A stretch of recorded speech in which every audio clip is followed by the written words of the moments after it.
Today is Friday, November 1st. Good morning from the Civic Media News Desk. I'm Joanne Krulotz. The presidential campaigns make their final push in Wisconsin after Donald Trump rallied in the Green Bay area and Kamala Harris in Madison Wednesday. The focus is on Milwaukee. This evening, the former president returns to Fiserv Forum, where he accepted his party's nomination at this summer's Republican National Convention.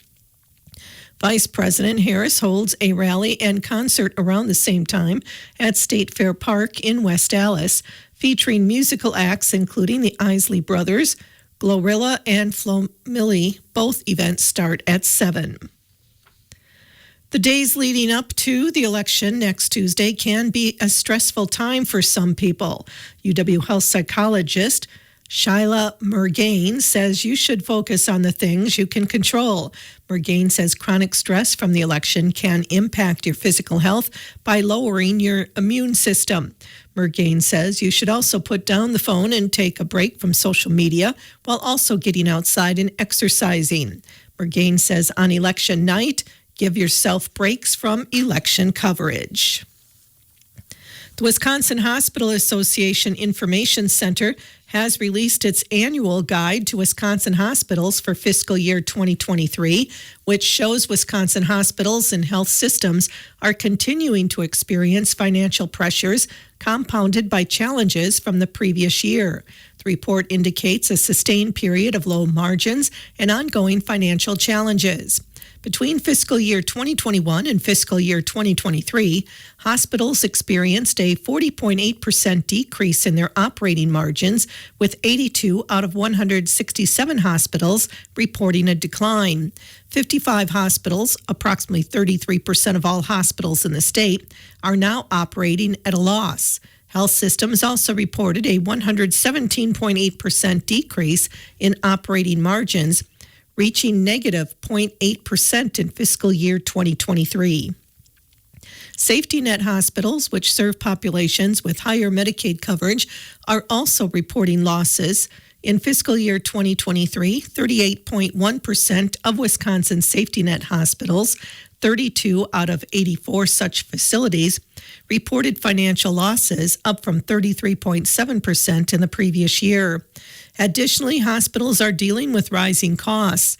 Supply and service costs have increased by 16.6% since fiscal year 2021, while salary and fringe expenses have increased by 11.3%, largely due to workforce shortages. Emergency department utilization has also increased, with nearly 2.4 million visits in fiscal year 2023, a 13.5% increase from 2021. The U.S. Department of Agriculture's Agricultural Marketing Service announced it has partnered with the Wisconsin Department of Agriculture, Trade and Consumer Protection to award $3.1 million for 41 projects through the Resilient Food Systems Infrastructure Program to strengthen local and regional food systems. Through this program, DATCAP will fund 41 projects with equipment grants to support middle of the supply chain infrastructure. Additional projects are still being reviewed and will be announced soon. Among the funded projects is the Driftless Berry Grower Group, under the leadership of Good Thunder Farm in Richland Center. It will purchase 12 pieces of equipment for storage, juicing, freeze-drying, and distilling elderberries, aronia berries, and currants. This group of 12 small beginning berry farmers will build middle of the supply chain infrastructure for processing these crops of growing importance and popularity in Wisconsin, strengthening rural economies. Wisconsin taxpayers awarded Senator Joan Ballweg with a Champion of the Taxpayer Award while visiting WPT member Terrytown Plumbing, Heating and Cooling in Baraboo. The Champion of the Taxpayer Award is given to state legislators that work to correct and improve our tax climate and the investment of those dollars to benefit Wisconsin and all our fellow citizens. A Minnesota man is convicted in a body dumping case in western Wisconsin. Following a 3-day trial, a Dunn County jury on Wednesday found 56-year-old Darren Osborne of St. Paul guilty on 4 counts. The The bodies of 4 people were found inside an SUV in a farm field in September 2021. All 4 had been shot to death. Osborne's son, Antoine Suggs, is serving a Minnesota state prison sentence of 101 years for the murders. Prosecutors said Suggs killed the victim in St. Paul, then asked his father to help transport the bodies to Wisconsin. Osborne, who acted as his own attorney, faces up to 50 years in prison at sentencing December 13th. The mother of Elijah Vu has pleaded not guilty to charges in the 3-year-old boy's death. 31-year-old Katrina Bauer pleaded not guilty this week to felony charges of chronic neglect of a child resulting in death and neglecting a child under age 6. Bauer's next court date is December 20th. She is being held at the Manitowoc County Jail on a $400,000 cash bond. Her boyfriend, Jesse Vang, is also charged in Elijah's death. He is being held on a $500,000 bond and has a court date on Monday. Elijah went missing in February in Two Rivers, and his remains were found there on September 7th. 36-year-old Larry Williamson will serve 12 years in federal prison. Williamson helped deliver the most illegal drugs ever seized by law enforcement in southern Wisconsin. Williamson and his attorney claimed a series of unsuccessful business ventures led him to work with another man and transfer more than 65 pounds of fentanyl and meth from Arizona to Middleton via plane earlier this year. He pleaded guilty in June to possessing a large quantity of meth with intent to deliver and had faced a minimum sentence of 10 years in prison. The Lone Rock 130-133 Bridge Project has announced a river navigation update. Beginning today, the North Channel will be closed to river navigation for bridge demolition operations and will remain closed through late November. The South Channel is now open, though the water is shallow through the channel opening along the South Riverbank.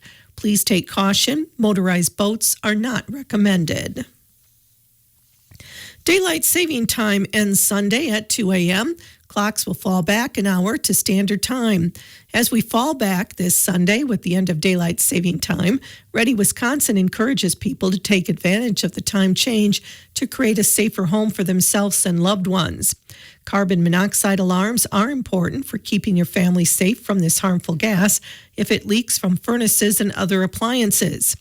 They help alert you to danger so you can leave your home safely. In 2023, there were 341 emergency department visits and 35 deaths due to unintentional carbon monoxide poisoning, according to the Wisconsin Department of Health Services.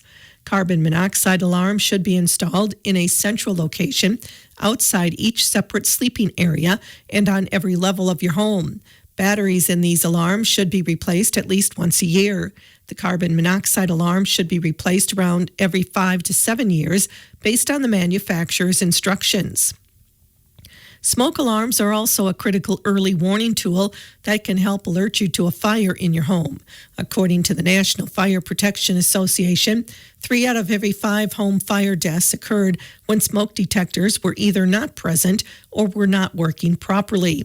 Smoke alarms should be tested monthly, and the batteries should be replaced at least once a year. The device itself should be replaced every 10 years. If you have an emergency kit at home, this weekend is also a great time to check for expired products or items that may have been borrowed for other purposes and need to be replaced. Pay attention to the expiration dates on batteries, first aid supplies, and food. Meteorologist Brittany Merlot explains how your children, pets, and health may struggle with the change.